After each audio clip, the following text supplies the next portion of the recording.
Good morning, students. We start today with the chapter Modal Verbs. Before getting to know what are modal verbs, let's go with the basic introduction of what a verb is and how many kinds of verbs are there. So I've written on the board over here 3 kinds of verbs: action verbs, linking verbs, and auxiliary verbs. So step by step, let's understand what is each kind, what is the difference between these 3 kinds of verbs, and how can we detect which verb is what, and then let's get into the modal verb exercise. When I talk about verbs right from childhood, whatever you have been learning, you would say, ma'am, whatever an action is done would be considered as a verb. But the verbs play a crucial role in depicting various things in grammar. Okay, so let's take the first one, which is the most common answer you would come across. Action word is a verb. So here action verbs is the first category. They tell you that the action is happening. Like, I ate an apple yesterday. She drove a car yesterday. We learned new things in the school. So all these things, learned, rode, drive, all these verbs which help you in saying that an action had taken place would be considered as action verbs. They're simple. They just tell you that the work has been done. Fine? Now this has been categorized under 2 categories: transitive and intransitive. The best example, with the help of an example, I would like to tell you action words, how can they be transitive and how can they be intransitive. There's a chalk in my hand.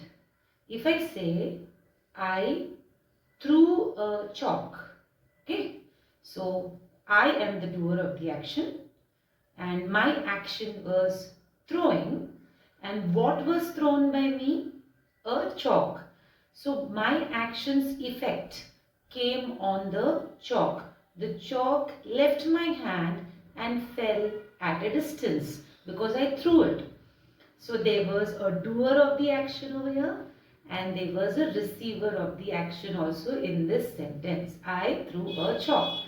So the receiver of the action is called the object of the sentence. And in the sentence, in any sentence, if you have any receiver of the action or an object, simple language object, then the verb is said to be transitive. Why transitive? Because its action has an effect on an object in the sentence. So when we'll be doing active and passive voice, I'll go into depth with this. And then I'll give you more examples and tell you what's a transitive and what's an intransitive. For now, you can understand this much. Now, I would say the movie was boring. So, now here, firstly, the action is not taking place. Okay? And there is no object also. Certain sentences which do not have objects in them, don't have objects. I ate stomach full yesterday. Now what did you eat? Don't know. There is no object. That is an intransitive sentence. So where the action verbs leave an impact on anything that is the object in the sentence, if it is there, then it's a transitive verb, transitive action verb. If there is no object, there is no effect transfer of the doer of the action on anything in the sentence, then it's an intransitive verb. Now, intransitive verbs, like I said, I ate stomach full yesterday. Now, ate is showing the action, but it doesn't have an object. Okay. Then, this particular verb, ate, is acting as a connector between I, the doer of the action, and the rest of the sentence where the object is missing.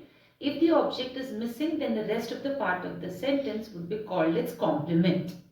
Okay, it would be called its complement. So I would say, I ate. Ate is the linking verb because it's acting as a link between the subject and the complement, which is the rest of the sentence where the object is missing.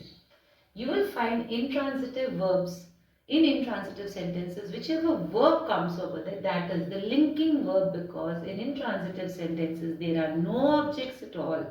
The rest of the sentence with which the verb connects the doer of the action to the latter part of the sentence, those verbs will be called linking verbs. So that is the ultimate goal of the linking verb. Like I, ate would be the linking verb, to connect the subject with the complement which doesn't have an object. Now the rest comes auxiliary verbs. These examples I would like to give you is, are, was, were, has, have, am. All these are your auxiliary verbs. What is the role play of auxiliary verbs? Majoritively you see them where you are denoting tenses. She is eating an ice cream. They are eating ice creams. He was eating an ice cream. They were eating ice creams. I am eating an ice cream. And ice cream has been eaten. All these help, the extra words which are getting joined with the main verb help you in denoting a tense. Okay, so this is our am, was, were, our auxiliary verbs which help you in denoting tenses. They help you in asking questions also certain times, and they help you in framing negative sentences also. Like I would say, she isn't at home. Now here the verb is an auxiliary verb which helped you in saying a negative sentence. She isn't at home. I ain't available. So these words which help you, particularly these words, I, has, and have also comes over here, which help you in telling you, framing a sentence with a tense, a question, is there any milk in the fridge? This day I used is with it. So that's a question. It helps you in framing a question. Also, it helps you in framing negative sentences as well. These verbs are called auxiliary verbs. Now let's step one step further and see what are modal verbs. Well, now let's concentrate on modal verbs. Modal verbs are auxiliary verbs. Remember that. Modal verbs are auxiliary verbs, but they serve a purpose. Now, what all purposes they can serve, I have already chalked it out for you on the blackboard. You can note this thing down on a sheet of paper and attach in your workbook where the exercise has been printed. Now, what is the purpose they serve? Modal verbs can be used to say the ability of a person, asking for permission or giving permission, the possibility of things happening, to state the possibility of the things happening, to form polite requests, and to wish for something or somebody. Okay, these are the ways in which modal verbs are used. Now, modal verb will always be used. You have been given 4 in your workbook: can, could, may, might. They will always be used in front of the main verb and only in the base form of the verb. Like I can say, can play, can dance, can write. And can't say can played, can danced, and can wrote. I can't say that. So whatever is the base form of the main verb, it has to be used. These verbs, modal verbs, have to be used in front of the main verb which is in its base form. Now let's proceed.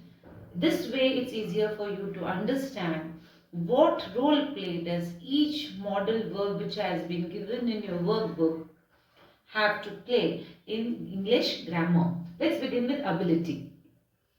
Certain times you need to say that I can do this, I can do that. You have to express what are you able of, like what is your capacity, what can you do in your life. So whenever you have to say your ability, about your ability, then you can use the word can. Okay, then you can use the word can, but it should be in the present tense. If the sentence is in present tense, then only you can use the modal verb can. Can, I can write in calligraphy. I can play for 4 hours. I can sketch well. I can sing well. These all sentences are stating your ability of doing things. So the word can in the present tense will say about your ability. Now, if you have to say about your ability, somewhere in the past what you could do. Then if you're talking about your ability where you have to state about what you could do in the past, then you will use could. I could swim well when I was 10 years old. Okay, I was 10 years old. I am 40 right now. When I was 10 years old, I could swim well. So I am talking about an ability of mine in the past. There I cannot say I can swim well when I was 10 years old. So I have to use can in the past tense over there. Both would be expressing ability only. Let's proceed with the next one. Major errors are done over here only, so pay attention dear. Permission. Whenever you have to ask for permission to do something from an elder or a teacher or a person with whom you share a formal relationship, then you have to use the magic word may. So like in the class when you are outside and the teacher is teaching and you want permission to come in, you should ask, please, may I come in, ma'am? May is the magic word to ask permissions, and the teacher would give you permission by saying, yes, you may come in. So may would be used both places, asking for permission and giving permission. Can be used only to give permission, keep that in mind, not for asking for permission. If you say, can I come in, that means आप literally पूछ रहे हो, क्या मेरा अंदर आना possible है? So which is not actually the right way of asking. You would say, may I come in, मतलब क्या मैं अंदर आ सकती हूँ? So that is the difference between the two. But if I have to give you permission, I can say, like if you ask you, may I come in, ma'am? So I can tell you, yes, you can come in because I'm giving you permission. So this is over now. Let's see possibility. Possibility of things happening मतलब हो भी सकते हैं और नहीं भी हो सकता है. Like it may rain tomorrow. It might rain tomorrow. It might be a sunny day today. It may be a sunny day today. It could have been better. So if this is being used, which a little bit you can say it can be used in the past tenses only, but these two have a major role in saying the possibility of things happening or not. May would be used when you have a stronger possibility of something happening, and might is used when you have a weaker possibility of something happening. Now today's weather is very clear, like it's clear, there's a clear sky. So I would say it might rain today. So it's a slighter possibility of it raining today. But if it were to be cloudy, then I would say it may rain today because there's a good possibility of it raining. So these are your possibility words stating that something possibly could happen. Now let's go with the polite requests. If you are sitting at a table or if you want to make a very, very polite request, you have to use the magic word could. Could you please pass the salt to me? Could you please deliver these parcels to your neighbor? So whatever you ask in English, the most polite way you can ask somebody to do something is by using the modal verb could. Now the last one let's take into consideration is you wish something for somebody. Like the elders tell you, may you live a long life. May you not face any difficulty in your life. You're wishing something for somebody. The only and only possible modal verb to be used over here would be may. So these four had been given in your workbook, and this is how we use, in this context we use it. In the exam you will be getting 4 options, and then you will have to choose on the basis of what I have taught you just now. There are many more modal verbs also, but they are not in your portion right now. So this is how you deal with your modal verbs. So go through it, try to solve the exercises. Whenever I take a live class, I will be getting it solved. You will only be telling me the answers. Just listen to what has been said and imbibe it. Thank you, dear.